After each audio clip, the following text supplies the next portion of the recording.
respect for law. Joining me right now is Fox News contributor, former NYPD officer Dan Bongino. And Dan, it's always great to see you. Thanks so much for joining me once again. You know what I don't hear with all of these calls to defund the police is a plan B. So you want to take money away from the police department. What are you going to do when your home gets broken into? What are you going to do when there's a crime? Who are you going to call? Where's the plan B, Dan? Yeah, well, there isn't any. I mean, Maria, this is an utter absurdity. I mean, absurdity may be downplaying it. I can't emphasize to you in strong enough terms. This is not hyperbole or drama for effect here. People will die if this is implemented.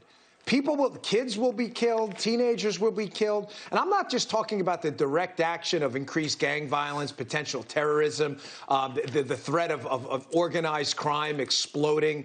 I'm talking about other things that I don't think they're taking into account either. What about all the drug overdoses from the complete lack of enforcement on drug laws? I mean, what are you going to do about DWIs, Maria? Has anybody thought of who's going to pull people over when you dial 911 and say there's a guy weaving in and out of traffic? Who, a social worker? Listen, I love social workers. It's not a knock on social workers. That's not their job. They're not law enforcement. Has anybody thought this through? Now, I just gave you the dramatic example that's true, that people will die. But even on the low end, what are you going to do about turnstiles on the subway? Who's going to pay a fare? Why would you? Why wouldn't you just walk into the CVS or the Walgreens and just steal something? I mean, really, has anybody thought? This is so absurd. I can't believe we're even talking about it. Well, I mean, what is the answer then to these calls to reform the police department? What is the answer to weeding out the bad apples in our police department so that the tone of the nation changes and we're not at each other in terms of pointing fingers? Well, there is a way to reform police departments, and there should be better accountability. Let me just say some of the reforms on the table now haven't really been thought through. I'll give you one example. Getting rid of no-knock warrants. Maria, you know, we have no-knock warrants for a reason. The reason you don't knock on some search warrants is because the man or woman on the other side of the door has a history of known violence and killing or injuring police officers or others. That's why you don't knock. Hello, we're here. Next thing you know, he pulls his gun out. I mean, again, has anybody thought this through? And let me say something else, too. Again, the ban on what they call chokeholds. Most departments have a ban on a chokehold. Many of them don't have a ban, some of them on a carotid restraint. That is not a choke.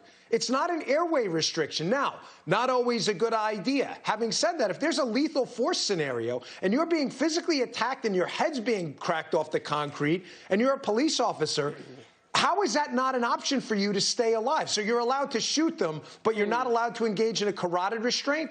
I mean, again, does this make any sense? This was clearly drawn up by people who have never been engaged with law enforcement on the front lines at all. The naivete is stunning. Well, you got people like AOC and Congresswoman Tlaib who want to do away with the police department altogether. Let me go from one bad cop to another bad cop, and that's the bad cops at the top of the FBI. I want to ask you about the Russia probe. Former National Security Advisor Michael Flynn's judge expected to give her oral argument this week defending why he has not signed off on the Justice Department's motion to dismiss this case against Flynn. You know Sidney Powell wants that closed. What's your take here? This is stunning. There are only two possible reasons the continued prosecution of Mike Flynn would be allowed, right? Number one is the FBI would have had a Logan Act violation. Putting aside for a minute that the Logan Act is an absurdity that's never been prosecuted successfully in the history of the United States, even if the FBI had that case, Maria, they never drew up an EC on the Logan Act, an electronic communication, which they need to open up a case. So that's dead. They had nothing on the Logan